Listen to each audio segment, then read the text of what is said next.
Magandang umaga, gabi sa inyo dyan mga kaibigan, mga mama sir, sa mga babayan natin sa ibang bansa, sa mga construction worker na katulad ko. Tutorial ko dito about sa pag-screw sa bubong. Kasi meron nagtatanong kung paano daw mag-screw. Madali lang to. Kasi natanong siya, siyempre hindi niya alam. No? Madali lang to sa mga marunong, pero pag wala ka talagang alam paano to, mahirap din to kasi dadaplis to pag screw mo. No?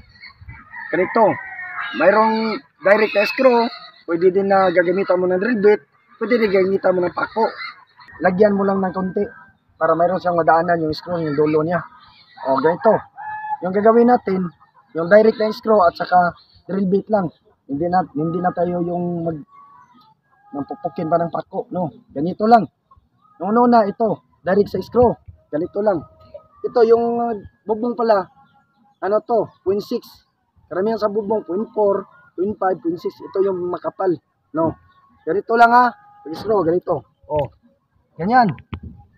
Yan, diin mo lang, diin. Huwag mo luagan kasi pag luagan to, pag pindot mo, gaganyan to. O dadaplis to siya, dadaplis. Pag luagan mo, kailangan itulak. Tapos pindot ka. Dandahan. Oh. Oh.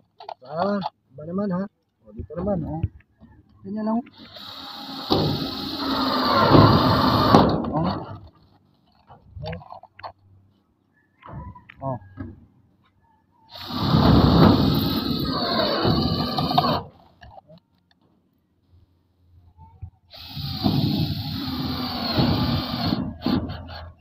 Ganyan lang. Ganyan ang pag-screw.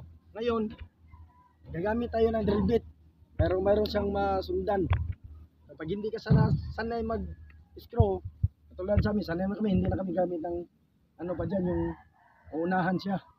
No, direct na kami ng screw. Yung pag hindi ka sanay, pwede gagamitan mo ng drill bit muna. Drill bit 1/8 or 5/32. Huwag man yung malaki kasi lalaki yung butas. No, importante mayroon lang siyang mga daanan. O, ganito. Ito tayo. Oh, sample ito. Yan. Drill bit. Oh. Oh. Yan. Oh. Oh. Yan, tatlo lang. Ito lang. Tapos screw na. Tatlo lang no, tatlo lang. Ganyan lang kadali oh.